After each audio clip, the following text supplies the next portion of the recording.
comparisons of how different countries responded to the same problem. Often we tend to over-amplify our problems and shortcomings and grievances, but we forget to celebrate our success.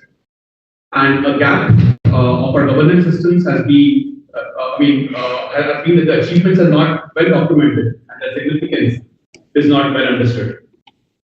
So this book, our Reading a Viral Storm, was precisely an attempt to fill that gap, to not leave the evaluation of contemporary history so far in the future that we actually forget about how deep this problem was.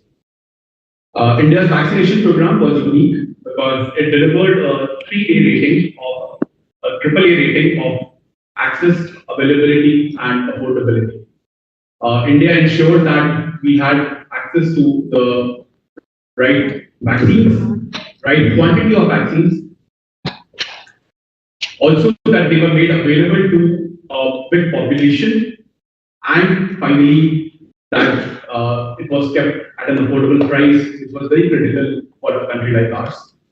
And on top of that, we not only were successful in delivering this endeavor, we also exported a lot of vaccines. India, in fact, has administered about 220 crore doses of vaccine as of last week, and we also exported 29 crore doses of vaccine as of early January. India also fought a very hard war for the intellectual property waiver at the World Trade Organization. So it was not just the achievements domestically, it was also the achievements internationally, which we have tried to bring out in this book. We have addressed the various problems that the country faced: large population, low per capita income levels, different socio-economic levels, different states having their own complexities. So all of those issues have been covered in terms of how each of them became an input in designing what was the eventual vaccination rollout. The book also talks about the importance of the COVID platform, without which we would not have got here. And those of us who have had a chance to visit other countries during COVID, we know that COVID has really been a great differentiator between how India rolled this out and what happened in other countries in terms of tracking and in terms of accountability of the entire program itself. So these books, the book focuses on all these hurdles and all these details. It has stories and anecdotes from in each of these areas as well. This kind of governance delivery is not possible without the unequivocal support of political leadership. Honorable Prime Minister Shri Narendra Modi ji was very closely involved in this program. In fact, one best known fact is that India was the first country with a successful vaccine to start a public-private partnership. We did this process on precisely on 9th of May of 2020, just 2 months into the pandemic. I mean, we were already thinking about vaccines 2 months into the pandemic, which a lot of other countries were not. And we established this public-private partnership ahead of what happened in the US and Operation Warp Speed and in the European Union with Project Horizon and so on. So this also is a great achievement, and we try to bring out facts like these in the book. The book has also got extensive references. We spoke to a number of individuals who were connected with this vaccination program in the government, in the private sector, in the vaccine firms, in the think tanks, and also in the civil society. In fact, we are really grateful to Honorable Minister Dr Mandaviya because he spent a lot of time on this book talking about his experiences and how much pressure he had to face from the vaccine makers outside India, but that he was able to ensure that our story remains an Atmanirbhar story. In fact, that those details are also part of this narrative. And when I met him in Geneva twice during 2022, he was gracious enough to open up about some of these things and also permit us to write about those in the book. So thank you so much, sir, for your contribution. We also do not see this vaccination program as a one-off success, but as a launchpad for developing state capacity. We believe that the best tribute to this vaccination program would be to replicate its success in other areas over time, which then creates a playbook which could be uniquely and proudly Indian. So that was an introduction to the book. I hope that you enjoy reading this. I also thank you for taking time out to join us here today for the launch. And I'll just over to Naresh. Thank you.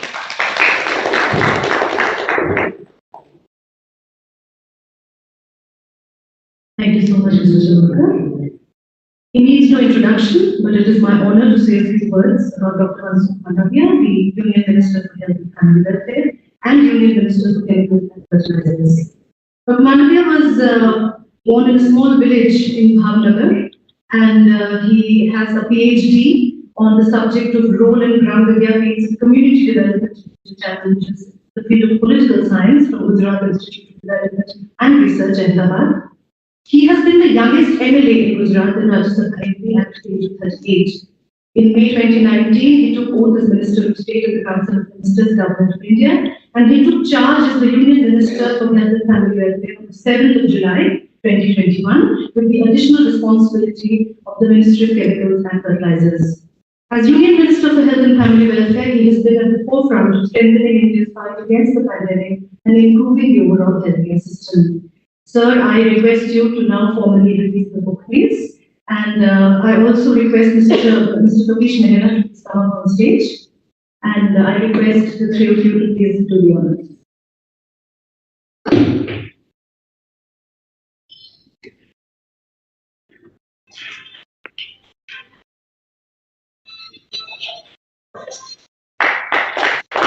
And with that, braving a viral storm, India's COVID-19 vaccine story, formally released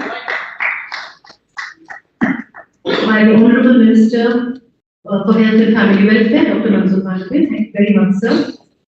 I request you now to please say a few words.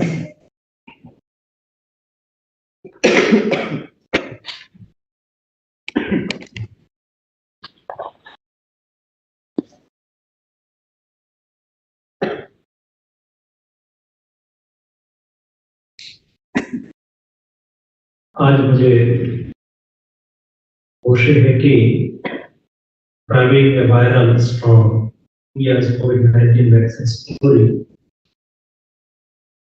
एक book का मैं launch कर रहा हूँ। मुझे खुशी इसलिए है कि राजा महाराजा का इतिहास लिखने वाले लोगों ने लिखा है। आजादी के बाद का इतिहास भी लिखा है, हम सब लोग पढ़ते हैं। लेकिन दोस्तों, ये नया भारत का इतिहास है तो देशवासियों के लिए गौरव का विषय है। मैं 2-3 दिन से उसको पढ़ रहा था, देखा क्योंकि मैं ये सारी घटना का साक्षी रहा हुआ व्यक्ति हूँ। कई चीज आशीष जी जब मुझे मिलते थे या तो हमारी बातचीत होती थी, लंबी बातचीत होती थी, मैं कई चीज उसको बताता था। उन्होंने डिटेल कोविड वैक्सीन का रिसर्च से लेके दुनिया में कोविड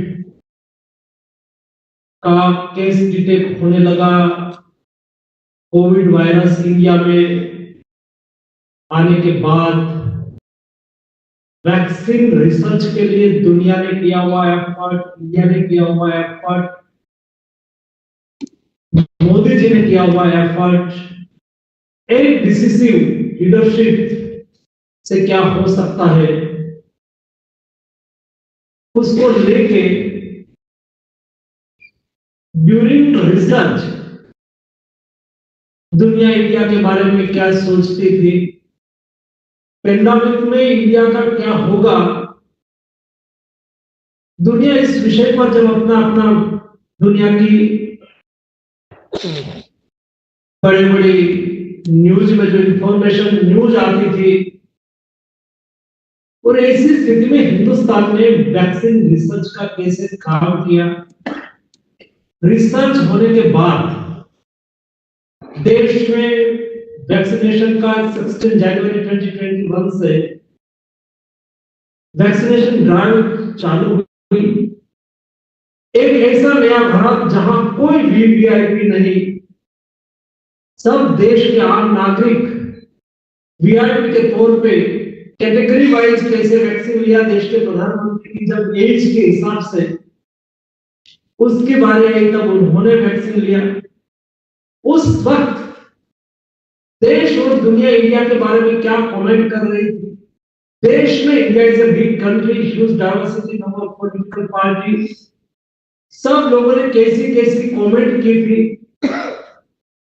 लेकिन उस वक्त मोदी जी ने हमें कहा था कि इस समय देश को बचाने का है, राजनीति करने का नहीं है। और उस वक्त हम देश को बचाने के काम में लगे थे। ये सारी घटना जब मैं रिकॉर्ड करता हूं तब मैं भी कभी कभी व्यथित हो जाता हूं इस स्थिति से। हम गुजर रहे थे लेकिन लक्ष्य था मोदी जी का देश को बचाने का।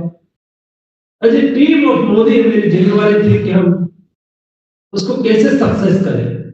हम नहीं कभी रात देखते थे, नहीं कभी दिन देखते थे, बस केवल काम देखते थे। मोदी जी ने कैसे सभी साइंटिस्ट को प्रोत्साहित किया, मोदी जी ने रिसर्च करने वाली, मैन्युफैक्चरिंग करने वाली कंपनियों को कैसे सपोर्ट किया, उसकी विजिट करके उसका हौसला बढ़ाया। सारे देश में, सारे दुनिया में गवर्नमेंट के द्वारा ये वैक्सीन लो, वैक्सीन अच्छी है, लेनी चाहिए, ऐसा प्रयास होता था। हिंदुस्तान में कैसे पब्लिक पार्टनरशिप और देश की जनता को कैसे साथ में लेकर काम किया गया, जहां एनजीओ, कॉर्पोरेट सेक्टर, जनता सब कहते थे कि वैक्सीन लेना चाहिए। डेवलप्ड कंट्री में कंट्री कहती थी वैक्सीन लेना चाहिए। वैक्सीन के सामने हेजिटेंसी थी। इंडिया में प्रो वैक्सीन अप्रोच था, वैक्सीन लेना चाहिए ऐसा अप्रोच था। ये सारा वर्णन बहुत बारीकाई से हमारे आशीष भाई ने एक बुक में किया। मैं जैसे जैसे पढ़ते जा रहा था वैसे वैसे मुझे तो रुचि इसलिए ज्यादा लगे, आप लोगों को भी लगेगी, क्योंकि ये सारी घटनाएं उसमें उन्होंने लिखी है।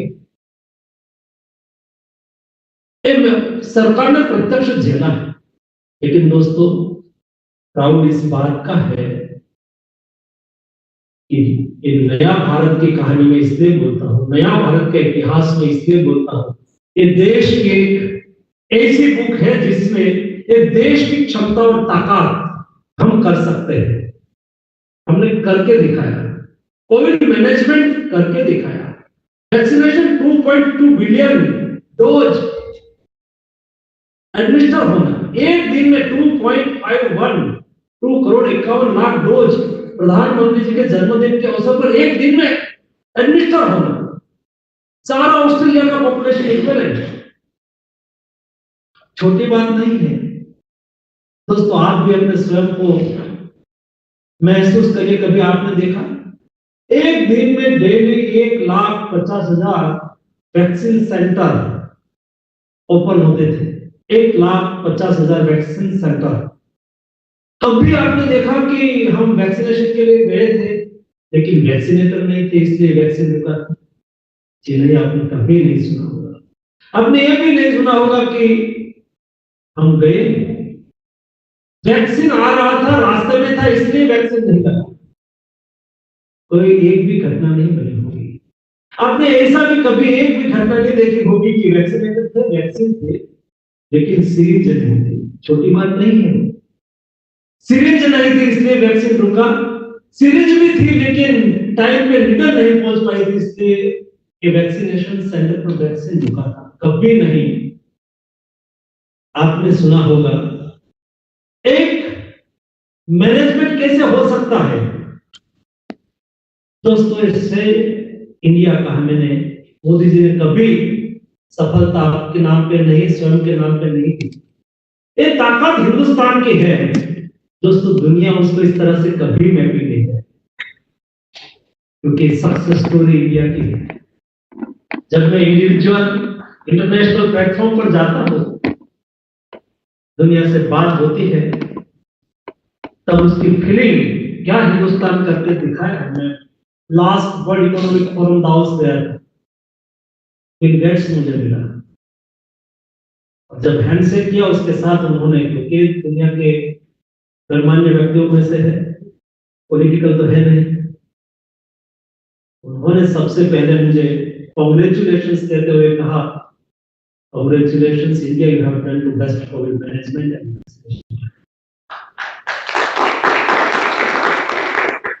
ये इंडिया की दोस्तों ताकत है। इस सारी वैक्सीन जर्नी इस बुक में अच्छी तरह से लिखी गई है। हर व्यक्ति ये बुक पढ़े, नहीं केवल इंफॉर्मेशन के लिए, लेकिन ये पढ़ने के बाद वो स्वयं अपने